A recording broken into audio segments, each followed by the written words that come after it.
नमस्कार। एनएसपी के ज्ञानवाणी चैनल में आपका एक बार फिर से स्वागत है। मैं शेखर द्विवेदी। भारतीय संविधान के अंतर्गत हमने मूल अधिकार नीति निर्देशक तत्व का अध्ययन किया था। आज हम क्लास में समझेंगे मूल कर्तव्य के बारे में। मूल कर्तव्य का अर्थ ये होता है कि भारत के नागरिकों का राष्ट्र के प्रति क्या दायित्व है, उसे कहते हैं मूल कर्तव्य।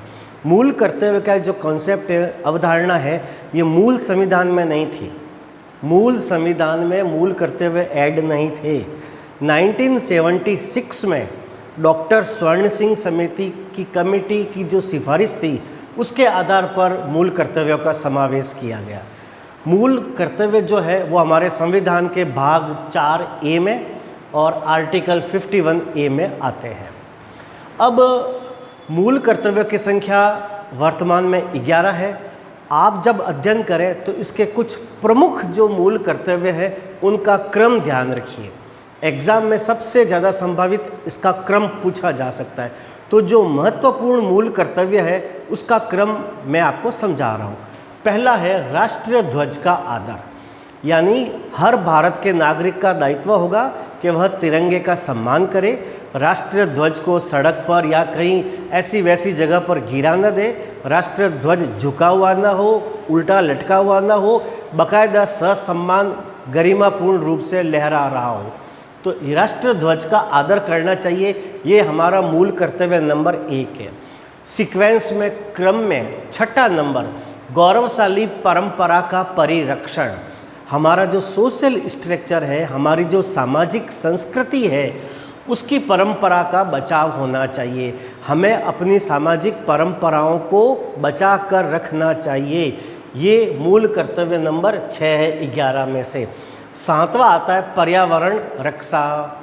पर्यावरण रक्षा का मतलब ये होता है कि भारत के नागरिकों का दायित्व है कि वह विभिन्न वृक्षों, विभिन्न जीवों की रक्षा करें, यानी जो हमारी प्रकृति के अनिवार्य घटक हैं उनका संरक्षण करें। वर्मा कमेटी ने 1999 के अंतर्गत ऐसी कुछ रिकमेंडेशन बताई थी जिसमें उन्होंने ये कहा था कि पर्यावरण संरक्षण केवल सरकार का कार्य नहीं है, वह जनता का भी दायित्व है। तो आम नागरिक का कर्तव्य है कि वो पर्यावरण को बचाव करे। तो पर्यावरण का जो बचाव है वो मूल कर्तव्य संख्या 7 में आ रहा है। फिर 8 में आता है वैज्ञानिक दृष्टि का विकास। साइंटिफिक अप्रोच रखनी चाहिए हर भारत के नागरिक को।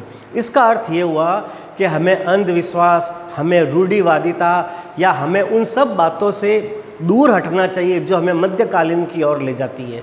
विज्ञान पर, तथ्यों पर, लॉजिकल बात पर जो बात खरी उतरे उसी को स्वीकार किया जाए, यानी साइंटिफिक अप्रोच डेवलप की जाए।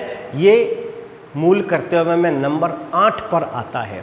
नंबर 9 पर आता है सार्वजनिक संपत्ति की रक्षा।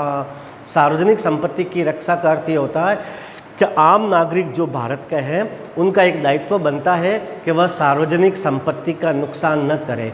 हम अक्सर देखते हैं बंद के दौरान, हड़ताल के दौरान या कभी कोई दंगा फसाद हो जाता है तो लोग सार्वजनिक संपत्ति का बहुत नुकसान कर देते हैं। तो नुकसान नहीं होना चाहिए, ये होता है मूल कर्तव्य में नंबर 9 पर। और 11वां जो मूल कर्तव्य है वो है 6 से 14 वर्ष तक के बच्चों को शिक्षित किया जाए। तो ये हर पेरेंट्स का दायित्व है कि छोटी उम्र के बच्चों को, जिनकी उम्र 6 से 14 वर्ष के बीच में है, उनको एजुकेशन के लिए स्कूल भेजा जाए। अब ये मूल कर्तव्य जो है, इसके साथ एक थोड़ी सी बात हमें समझनी ये होगी कि ये बाध्यकारी नहीं है, यानी नागरिकों पर ये बाउंडेशन नहीं है कि आपको ये मानना ही पड़ेगा। यद्यपि मूल कर्तव्य में से कुछ मूल कर्तव्यों को सरकार ने बाध्यकारी के रूप में बनाया भी है, जैसे ध्वज संहिता 2002, यानी राष्ट्रीय ध्वज का अपमान नहीं होगा। अगर हमने यहाँ पर तो लिख दिया राष्ट्रीय ध्वज का आदर, लेकिन अगर कोई व्यक्ति राष्ट्रीय ध्वज का आदर नहीं करता है तो उसके खिलाफ एक्शन होगा। क्यों? क्योंकि उसको अभी कानून की शक्ल दे दी गई है। तो मूल कर्तव्य में से भी धीरे धीरे जो मूल कर्तव्य संविधान में कानून की शक्ल लेते जाएंगे वो हमारे लिए बाध्यकारी होते रहेंगे। तो मूल कर्तव्य का महत्व क्या है? जब ये बाध्यकारी नहीं है फिर क्यों? तो मूल कर्तव्य का जो समावेश किया गया है वो अनुशासन के लिए किया गया है, कि जो नागरिक लोग हैं वो अपना अनुशासन बनाकर देश की सेवा करें, देश के लिए कार्य करें। तो जो डिसिप्लिन वाला बात है, डिसिप्लिन की जो फीलिंग्स है वो लोगों में डेवलप करने के लिए एक ये ड्यूटीज़ बनाई गई है। तो मूल कर्तव्यों का आप और हम सभी मिलकर पालन करें। तो ये क्लास अब तक, अगली क्लास सोमवार को। नमस्कार।